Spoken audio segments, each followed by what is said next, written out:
We are. We are live. We are back. Great.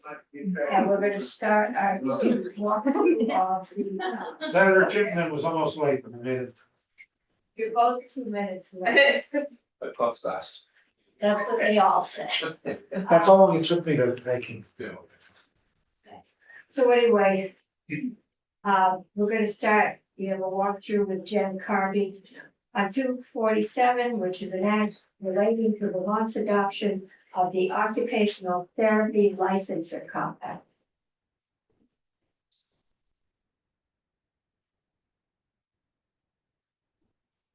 Good afternoon, Ben Harvey from the Office of Legislative Counsel. This is H 247, Vermont's adoption of the Occupational Therapy Licensure Compact. It is, for those who remember compacts from last year, similar to many of the compacts we looked at. I think I came in with one a little different last year. This one is more like the ones you're used to, that has a privilege to practice fee.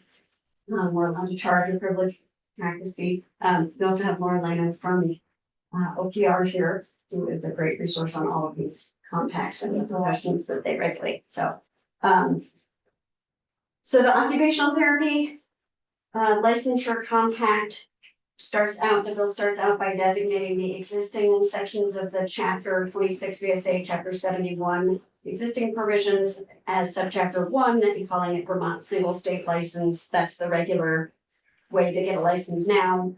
Subchapter 2 would be added to add the compact provisions, and says that Vermont intends to adopt the compact. There's a purpose. As you know, the compact language is pretty much set how we get it. So there aren't really changes to be made there particularly, but it talks about the goal being improving public access to occupational therapy services and preserving the regulatory authority of the states. I don't know what all you want to know about this compact. I'm happy to go through in as much or as little detail as you want. Okay. Maybe. Yes, our jurisdiction is whether any cost to the state. We do have a fiscal note from Nolan is posted for the committee.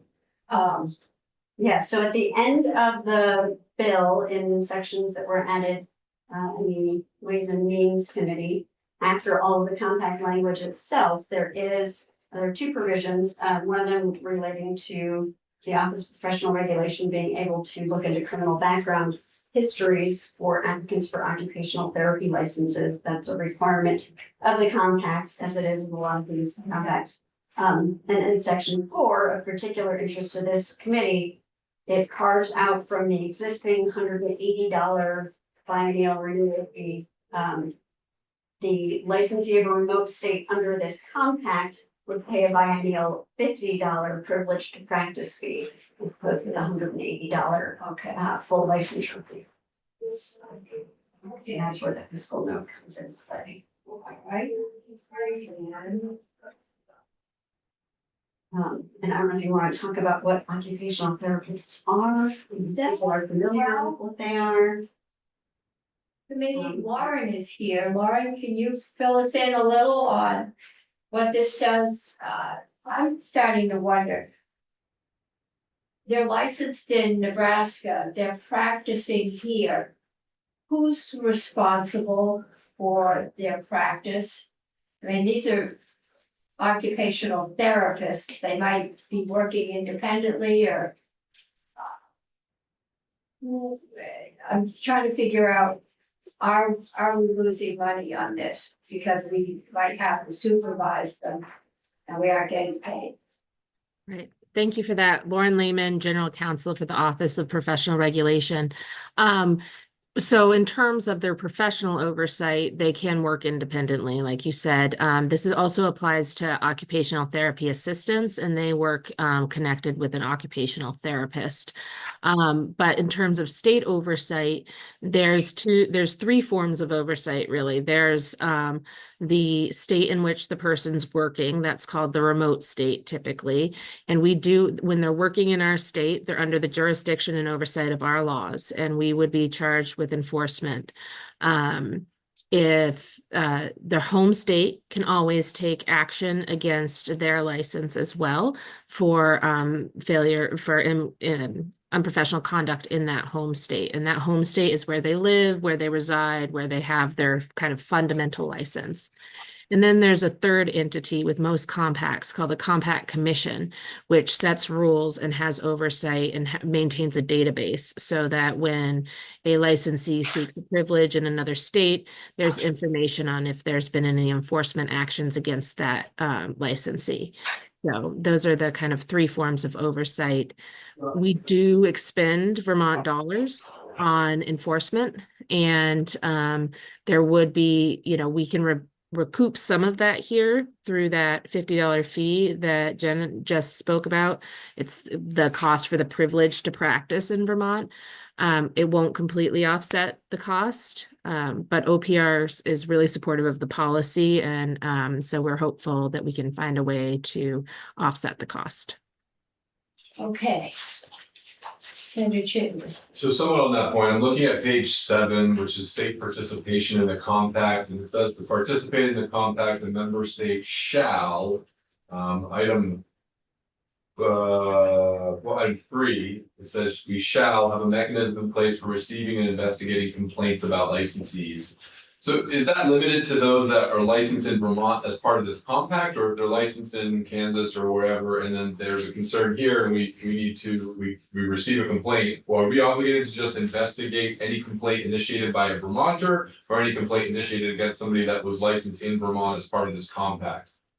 We are obligated to look at a complaint. We don't always, so in that situation, what we're required to have is a mechanism for receiving those complaints and investigating them, but we don't necessarily have to. And our process is we have a law enforcement investigator look at the complaint initially to determine if what's alleged could potentially constitute unprofessional conduct, and that's delineated in our Title III statutes, what is unprofessional conduct. And then if they see fit, they'll reach out, do an investigation. Often, not often, but regularly, complaints will be screened out with little or medium amount of investigation, because what's being alleged is not unprofessional conduct, or there's no evidence that unprofessional conduct occurred. OPR would be responsible for complaints from Vermonters or from out of state. If somebody, I think under the Occupational Therapy Compact, if somebody is disciplined in a home state or in another remote state for unprofessional conduct in the practice of occupational therapy, they would no longer be able to have a compact license in the other states. And to remove a license from somebody, OPR would have to be engaged in due process and prosecute the person to remove their privilege to practice in Vermont.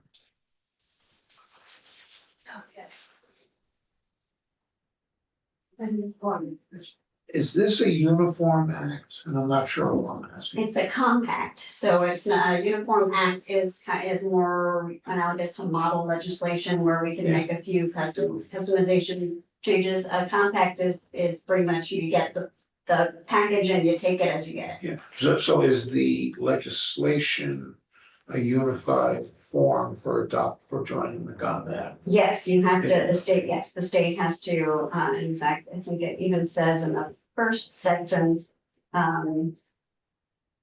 very first part of the bill, the subchapter is the Vermont adoption of the Occupational Therapy Licensure Compact. The form, format, and text have been conformed to the conventions the Vermont statutes annotated, and it is the intent that it be interpreted as substantively the same as the compact enacted by other compact party states. So we don't have any wiggle room, we take it or leave it. Yeah. Yeah, okay. And the $50, what does that buy the therapy? That's a one-time shot? That is their biennial privilege to practice fee, so they'd be paying that to Vermont for the privilege of practicing here That's using good their for 2 compact years. license. Good for 2 years. But a resident in Vermont would have to pay $275. They would pay 180 is the, Oh, I'm sorry, yeah.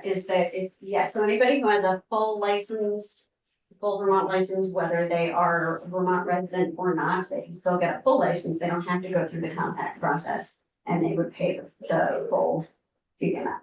Yeah, so we're assuming a person who gets the privilege to practice for $50 is not gonna be performing their services regularly in Vermont. It's gonna be an occasional thing. Well, or not performing them only in Vermont, perhaps. Their home, so they would have a home state license that they would get in the state where they are a resident. It's their primary state of residence. So you have to have a full license somewhere in order to even use the compact. Has anybody tracked how this is working out in other compacts? Nurses was the big one. Do we have any data on how many kept just Vermont license, how many switched over, how many come in on a, I don't need that right now, but I think it would be good to have. Yes, we actually submitted a report a couple months ago about the impact of the nurse licensing compact. It had a significant financial impact on the state for the reason you note, people no longer have to purchase a license to practice in Vermont. The nurse licensure compact's a slightly different model than the occupational therapy compact because it does not require a nurse with a compact license to purchase a privilege to practice in another state. So our only way of offsetting that cost is to charge our nurses in Vermont, whose home state is Vermont, for a multi-state license, which doesn't offset the cost of the loss of all the nurses that no longer have to purchase a license in Vermont.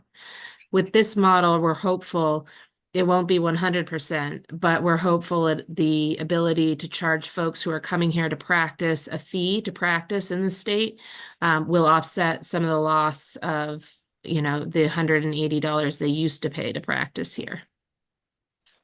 I just sent that report to Zane and said he could post it under Lauren's name. So hopefully that's okay, Lauren, but No, thank you, Deb. I'll look at it for this shortcut. That will be helpful. Senator Gray. Good afternoon. So what, can you just paint a picture, who's using this in what way? And what's the impact on the number of Vermont practitioners? Do we end up with a net gain?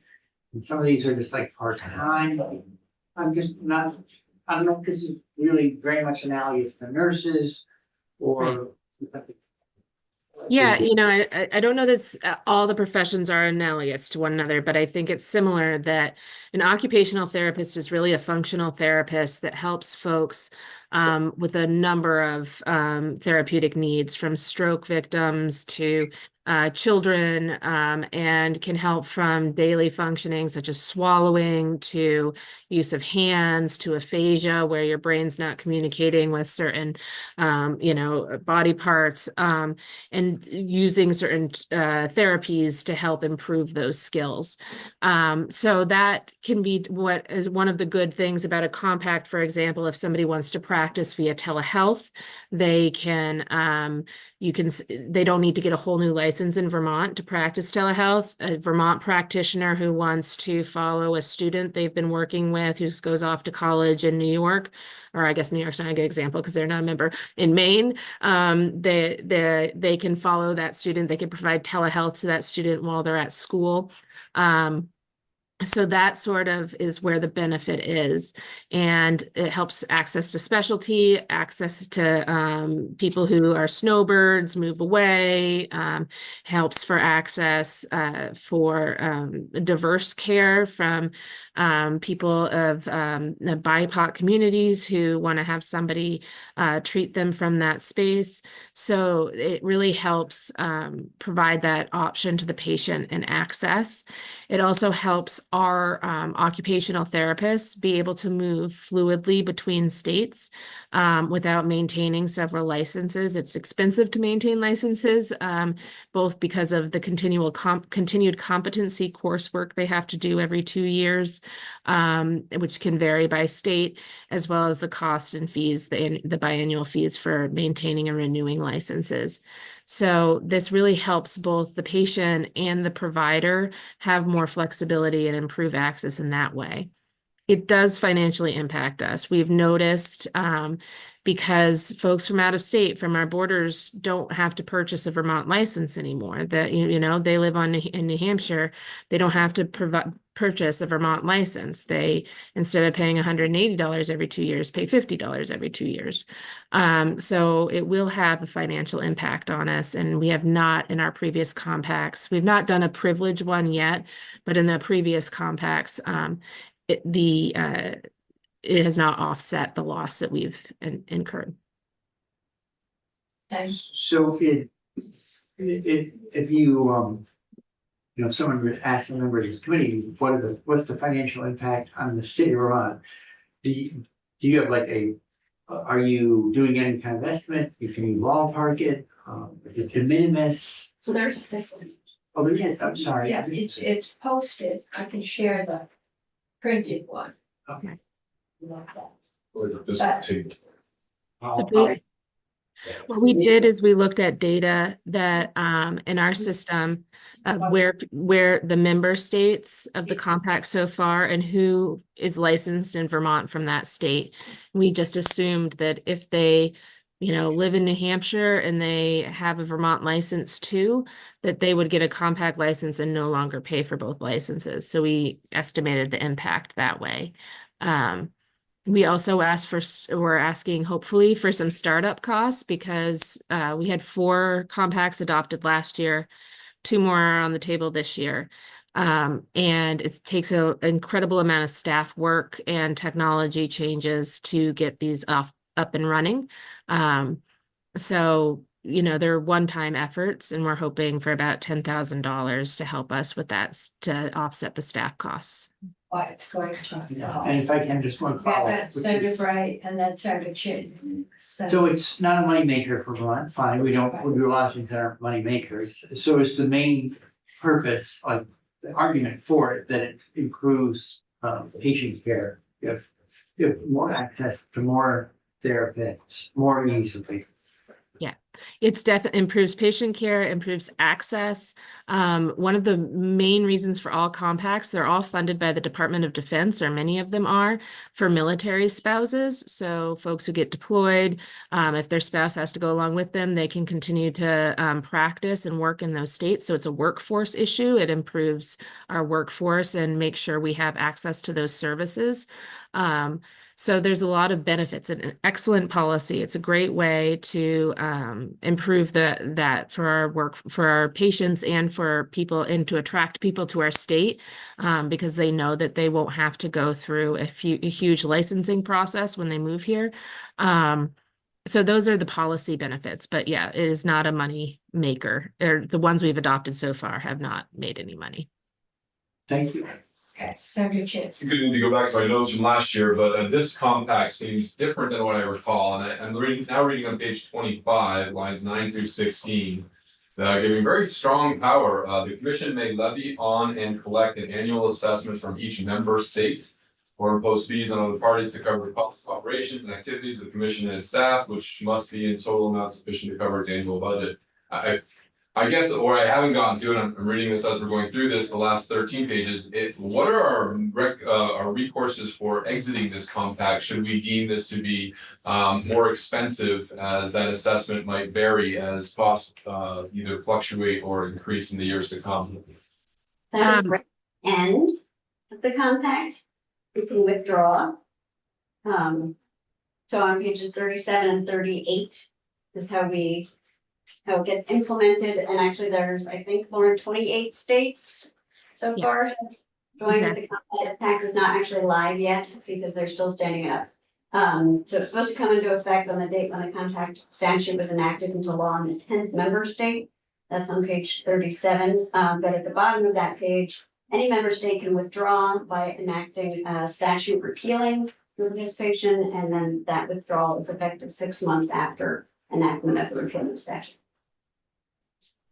And I do think this language about, they can assess the levy fees, I remember highlighting that same language in some of last year's compacts as well. We did that. I don't think it's unusual. I think it was the nurses, the first one, and I remember asking about, could just a member agree to something that cost a lot of money Right. and obligate the state of Vermont, and I think the word I got was no. I don't believe so. I mean, there's a commission, a compact commission that adopts the rules and figures out how they're gonna regulate, kind of the operation of the compact. And then there is also a requirement that if there's gonna be any changes made to the compact, that every member state has to approve them before they take effect. I don't know that that necessarily applies to the fee, but if there was a fee built into the compact. No, my thing was if they decided to build themselves an office, could somebody agree for Vermont, because in that one, we had a single member. Right, we will have a member, yep, somebody from OPR, again, maybe Lauren.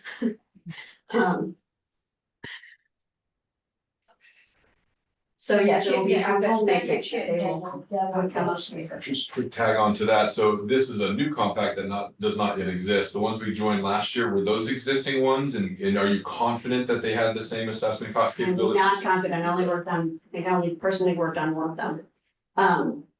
But I don't know, Lauren, if you know know. which ones are operational or which ones have the ability to assess fees. Yes, I believe all of them have the ability to assess fees in order to support the commission. Part of what you agree to in adopting the statute is that any rule the commission makes has the force of law in the state. And so when they adopt the statute or when they adopt rules for fees, for how fees are assessed, et cetera, they do that with the voice of your delegate in Vermont, which is OPR, somebody from OPR, and a vote from the members. And I think in each one in the bylaws, I think it has to be like 2/3 to support a fee increase or a rule change. If we dropped out, because we didn't like something, Vermont would be a state that was not in the compact. I have a feeling we might, at that point, because we're not New York, who doesn't join compacts, if we might find ourselves just kind of an odd man out. Because you'd have to have a full license and that gets very expensive, and so we'll go to the state that takes the compact license. Yeah. New Hampshire and Maine both have the occupational therapy compact at this point. The states that haven't really adopted a lot of compacts are New York and California, but many of the other states have. And so, yes, it really does would impede new graduates coming here, et cetera, because it impacts their flexibility. Did just search the four that passed last year for that phrase, and they all have that may levy on and collect an annual assessment. I think we fought that battle and lost the first compact. They were helpfully numbered Acts 34, 35, 36, and 37. You would have been the ledge council. I think I reported the nurses compact. I did For not, health and I did not actually draft that. I'm pretty sure I did. And if I remember from I that, did interstate medical license. was that what I? I don't know. Oh, I know. You're not But I involved. mean, this is just the whole structure is very familiar. I remember, if I get it right, that, and I presume that there are similarities between compacts.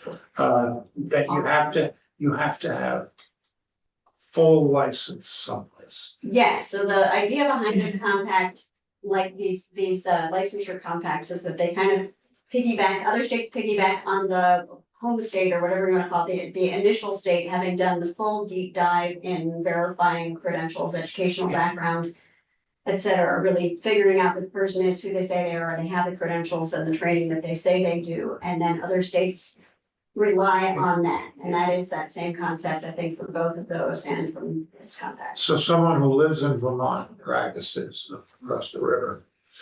And there are such people, given the situation, that person would have to get licensed. In Vermont or in New Hampshire, they can't just do the $50, I guess. They have to have a home state. A home that- state, yeah. And typically it's where they're either physically reside or their main practice is based. And the full license. Yes, but you have to have a full license somewhere before you're eligible to participate in the compact. Okay. Any other questions? We did also, I prepared a section by section that I sent to Zane to post, Okay. so it's 5 pages instead of 41. It's still fairly dense, but But whoever is going to present this, that will be very helpful. Senator Byrd. Chair, are you ready for looking for? Well, I've or you- I've for got a day or something? one more, no, I've got one more witness, which Nolan is here if there's any financial questions. Okay. I need a rear from here. And there used to be people in the window seat, and I wanted a mirror up there so I could see what was going on behind me. Okay. Okay, well, you've got Nolan's report, so no one wanted to come talk. Yes, you could do a motion. I would move that the committee report favorably page 247 without amendment. Okay, Senator Bray has moved that we report page 247, the occupational therapist compact bill. Any further discussion? I guess if that's the way the clerk heard it, okay, we have a question. Yeah, we don't do licensing, so this is just about our jurisdiction. Yes, That this the is about de minimis- the potential loss of revenue. That's an easy report. This didn't go through health and welfare. just It did. Oh, it did. Yes. Oh, okay. Oh, yeah. Sure. Okay. Further discussion, comment? If not, all those in favor say aye. Aye. Opposed say no. I'm hearing that 700. Who would like to report? We have a spec, that's right here. But I wouldn't be commenting on the bill. Or just the committee, it'll be We dismantled. looked at the financials and Yeah, okay. found it was, okay, thank you. Okay, one more compact. And this is the one that we would like to get out today. Or folks would like us to get out today. This is the adoption of the social worker licensure compact. yes, Katie will be, And Kate is doing that. Okay. Katie in the hall. We've got Nolan's numbers, if we could release him if nobody has any questions about the numbers. Nolan, why don't you tell us what the numbers mean while Oh, we're I'm waiting for sorry. Katie? Okay. What address? This is a big one. Is Nolan talking about the numbers for the last bill or the next bill? For this one. Oh, For the record, Nolan, I will affect fiscal office. Forgive me, there've been so many compacts, I never remember which one's which. Board social workers. Social work, got it. The one thing that is posted today, and actually I should, our fiscal notes, the fiscal notes for these are on the JF website, so you can get it flown off from there for both of these. But today they've also posted the spreadsheet, and what the spreadsheet is it shows all the compacts that we passed previously, and all the different compacts that are currently in play, and an S-109, which is the doula, which also has an OPR impact. And so the point of this is to show you like all the different places in one place, so you can get a sense of total revenue piece. And there's two pieces. You have the revenue loss, and it's broken out by different years because the compacts, the licensures are usually 2 years at a time, so you only feel it in one every other year for each of these. And then on the column on the right is the expenses to OPR. These are one-time expenses. They have to do things like sunrise reviews, when they have to look at the different compacts and figure out the different licensures and have a sense of how they were regulated. And so there's some work, background work. They tend to be between $10,000 and $20,000 for each compact. And there's IT, as has to happen as well. So there's $47,000, $67,000 total. And actually, so you know, the House budget 883 appropriates one-time $67,000 for that purpose in there to kind of help cover for those costs. So in totality, this is the bigger piece. I could talk about the the social worker compact if you want, or you can just refer to the fiscal note later, or We're doing social worker, anything we should know? no, the only thing I can think of is that there's some moving pieces, some of these, let me see with this one. Okay, some of these have, let's see here. Some of these have like fees where you can I forget what they call them, where the state can offset some of its revenue loss, and I forget, I believe, and Lauren, maybe you can help jump in here. One of them does not have that, what is it called The again? last one did, so. It's the privilege fee. So this one does not have a privilege fee. It just has the ability, the home state person. So the Vermont social worker would purchase a multi-state license rather than people from outside the state who are coming here. They would not pay us a fee, a privilege fee to practice here for this one. This one's more like the nurse licensure compact. Okay, Okay, that's what it was, so I couldn't remember, and this one has two pieces, there's the loss of licensure. Licensure fees, and there's a loss of application fees, so the loss of license fees is. The range is on fiscal notes between $40,000 and $100,000, the estimate would be, that'd be on the lower end, in the earlier years. And then the application fees are between $4,300 and $12,000 annually. Again, this would likely be on the lower end in the earlier years. So that's what I have carried on this sheet as well. And then Vermont, I think we talked about this last year, where Vermont could pay, oh, good, thank goodness you're here. Vermont could also pay some nominal fee once the compact. We don't know what that fee will be, it's not a lot. I remember last year, I think you might have even asked how many So- about that. we're breaking down the walls of our state by state. Probably because telecommunications lets us know almost immediately when somebody's messed up somewhere. So it's easier to regulate across state. We're losing money in this transition. But the alternative is we're kind of out of sync with New York, California, and but we're in sync with New York, California, and out of sync with the rest of the country. So, okay. All right. Katie, you wanna walk us? Sure. Joining your Zoom so I can share a document.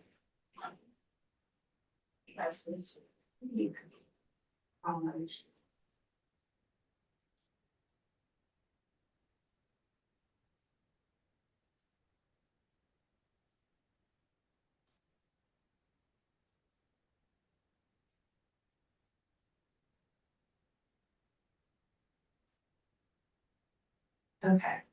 Good afternoon. Katie McLean, Office of Legislative Counsel. So I know you're reviewing H 543 today, which is the social workers. I believe you've already done one compact today, so I don't think I have to review for you what a compact is. To make it a little bit, maybe quicker, easier, to know what's in the bill, I've put together a summary document which was sent to your committee ahead of time, so you probably have that. I'm pulling it up from, I've got this just close. this is from Word, I'm opening it. Okay, it's not up yet, so. Okay. Continue. Well, this is a preview of what you'll see in your website soon. So this is a section by section summary. I don't know how much detail you want, if you want sort of a high level, it's pretty I detailed. have a feeling that like kind of a high. Okay. We've gotten the fiscal note and that's our, That's your duty, okay.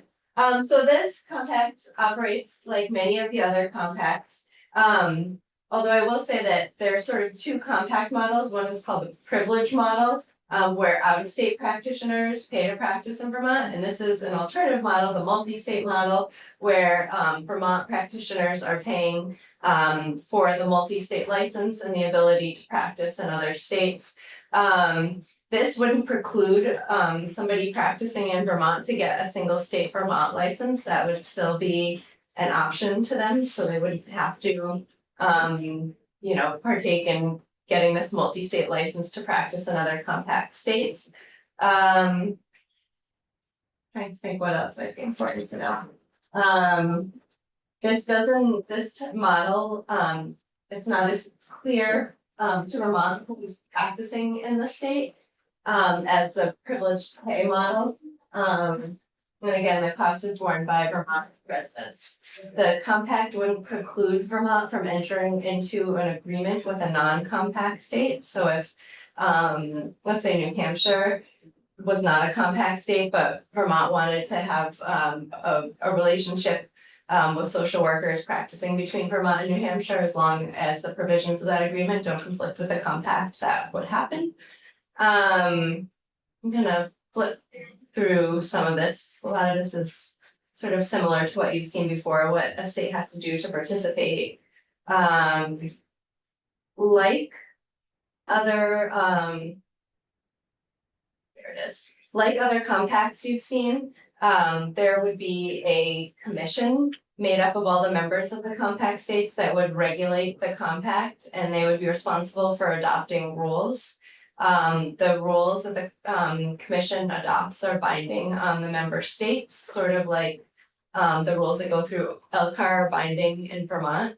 And if a majority of members, state legislatures, decided that they did not like a particular rule that the compact adopted, they would have the opportunity to vote a rule down, and if a majority of the states of the compact did that, then a rule would no longer be in effect.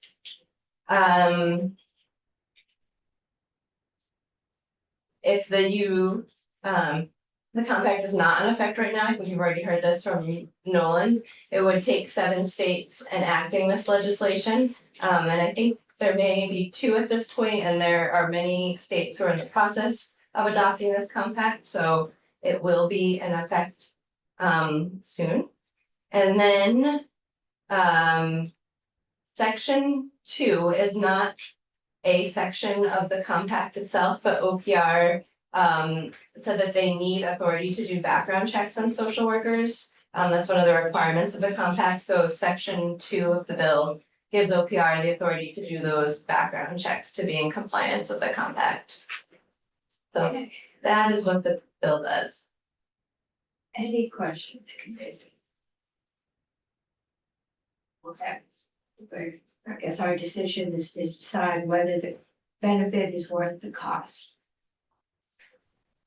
Okay, and we have Lauren is here, Lynn Stanley. Okay, from the National Association of Social Workers. So Lynn, yeah, just let us know what the thoughts are from the association. And why this. Thank you so much for inviting me. Good afternoon. My name is Lynn Courier Stanley. I am the Executive Director for NASW Vermont. I am also the Executive Director for NASW New Hampshire. And as you've gone through so many compacts in the last 2 years, you probably already know that these grants to write the language come from the Department of Defense, which at first seems a little odd, but it's because our military spouses are some of the most underemployed people in the workforce, as their spouses get moved from base to base. And if they're licensed in one state, they've moved to a base in another state, suddenly their license isn't good anymore because they need to get relicensed in that state. So that's the origin of this. From a very practical standpoint, this will have an enormous impact not only for our social workers, and one of the things that we do like about this is that there isn't a privilege fee. Many of our social workers spend hundreds, if not thousands of dollars every 2 years in relicensing fees in multiple states, plus the various continuing education requirements, because each state's continuing education requirements are different and some are specialized. But primarily for the continuity of care. We know that our social workers have clients who may go someplace warm during the winter time. If they're not licensed in whatever warm state their client is staying in, they can no longer see them. If a social worker has a client who's college age and maybe goes to from Vermont and they decide to go to UNH or Dartmouth, unless they are licensed in New Hampshire, they are not able to continue seeing their client, many of whom need to continue to see their social worker during that sometimes challenging transition. So the continuity of care is really quite important. Similarly, if a student from another state goes to college at UVM, they'll be able to continue seeing their social worker in their origin state. They do not need to find a social worker in Vermont. They'll be able to continue seeing through telehealth their already established clinician. And I'm not sure if I think right at this point I'll just stop because I know you've heard so many from so many compacts, and just see if there are any questions that I can answer. But our biggest arguments for this are the reduced cost for social workers and continuity of care for our clients. I will say there are 4 states now that have enacted the compact, with 23 more states that are in process. And I believe, both New Hampshire and Maine are moving along very quickly. Any questions, Senator Chin? Just to add on to that, the other arguments for this, tell me if you'd agree with this, is that this will enable more people from that are part of this compact to operate and work in Vermont without going through a Vermont process. Is that correct? Absolutely. Yes. I mean, you've already, I believe you've already looked to see how many people there are who hold licenses. And those are people who have decided that they're willing to pay for that. This would allow, especially for those with specialized practice, to be able to be accessed by people of Vermont. Thank you. Okay, Senator Lyons has joined us. Jenny, you were the sponsor. Do you want to come tell us? We're deciding if the cost is worth it, but maybe you can convince us it is. Okay, so it's costly, of course, right? Thank you. For the record, Senator Jenny Lyons, and this is the H 543, the Social Work Licensure Compact. We've been through the bill already with Katie and heard from OPR and others. We are still waiting to hear from OPR. Okay, But so I did Health and Welfare decide this was a good thing to do. couple of reasons. One, this will increase theoretically, and it should help to increase our social work workforce in the state and to provide some support services for folks, whether it's in substance use disorder, mental health needs, or others. Social workers, like mental health care workers, are in need in the state. So this will expand opportunities for folks from out of state to gain a compact license. And then with a compact license, be able to work in compact states. So Vermont, if Vermont becomes a member of the compact, then social workers from out of state can buy a compact license and work in Vermont. So that's one reason. The other reason that we're looking to move on this pretty quickly is that it's a new compact. And as you know, with a new compact, we have an opportunity to be instrumental in defining rules and regulations around how the compact functions. So for one of the early states, and I forget exactly the number, OPR can help you with where we are with that one. But for one of the early states, that gives us an opportunity to be more influential in as the rules are developed around how the compact works. So those are a couple of reasons. Obviously, the cost is significant to the state. Joint Fiscal has a projection for you. I think there's $100,000 of revenue loss initially, and which is not insignificant. Having said that, this is just one of many compacts that we're joining and to help increase our workforce. Do we know if it's working with any of the? I think it is, and I think it is, and you'll have to ask OPR exactly how. But we've seen some support in some of the older compacts that we have, and I'm feeling Lauren Lehman behind my back. But she could probably help answer that more specifically. Yeah, so one of the concerns that we have in our committee, every time we look at a compact, and we have another one, the occupational therapy compact. That's already passed. So that one is the revenue that OPR will need to manage all of this. Ultimately, it should balance out. It would be nice if it would balance out. We'll Yeah.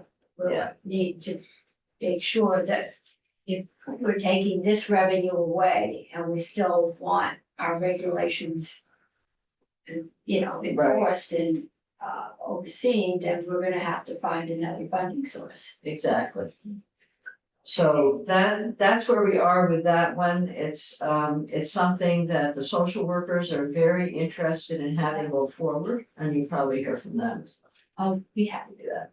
Yeah, okay. Okay, any questions? Just one, and this is probably a more general question, but specific to this. We talked earlier today on an entirely separate bill about telemedicine and so on. Yeah. Is it possible in some of the compacts that you have that services could be performed electronically from someone who's physically located someplace else? Yes, absolutely. And so part of the rulemaking process, once a compact gets established with a board, is to have those kinds of rules in place. Vermont already has very robust telemedicine rules and regulations. So you're absolutely right. And it will help folks, I think my first example is the son or daughter who goes to college and leaves the state and leaves the counselor, but doesn't really because they're at a remote access. Yeah, it's a very good question. Okay. Any other questions? Thank you. We'll let you go back to not spending money. Okay, we're gonna go and try and find some money. That's our job. We have a printer downstairs. No. I have offered to give Jane one. Okay, our last witness is Lauren Lehman. Lauren, again, can you do this? I know we let you up your fees last year because we're broke. Taking license fees away, I think we need to really watch that. Yes, thank you. My name's Lauren Lehman, General Counsel, OPR for the record. I think you've hit the nail on the head. I think Lynn and Senator Lyons really described what a good policy it is for the state. It really helps our children, our snowbirds, folks continue to access the medicine they need. The BIPOC community, it increases diversity of providers, especially in a mental health space that is essential and crucial. And it is, it reduces the burden on social workers who have high costs already to maintain their licenses. It does impact OPR. There's 2 license types here. We would have to create 2 new different license types. So we're not only losing revenue, but we need to put more work into the system. And we'll have to regulate that new population, as you hit on before, that enforcement. We've asked in the big bill for, as Nolan testified, for some costs offsets initially this year to help implement these.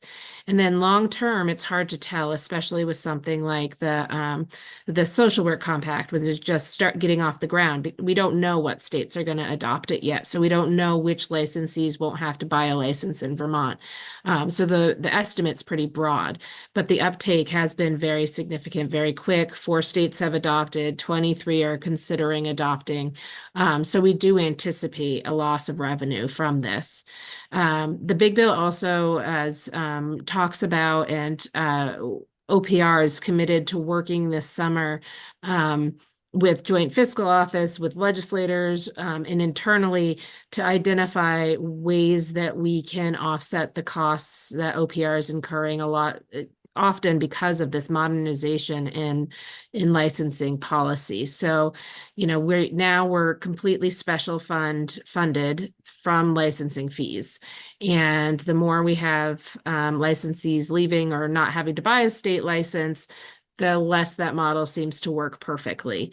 So, but before we dismantle it, we need to be really intentional about it, and and that's what we hope to do and look into this fall and summer, are ways that we might be able to adjust the funding model such that we're not hit so hard every time these good policies come along. Okay, any questions for Lauren? All right. Vinnie?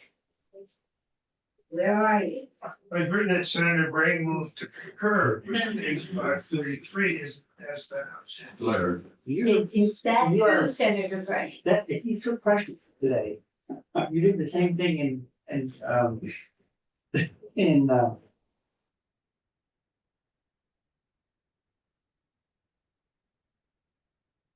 Lynn, you're still there, right?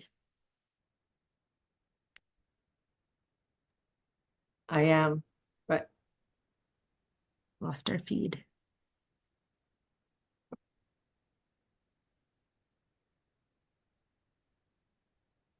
I'll message Zane.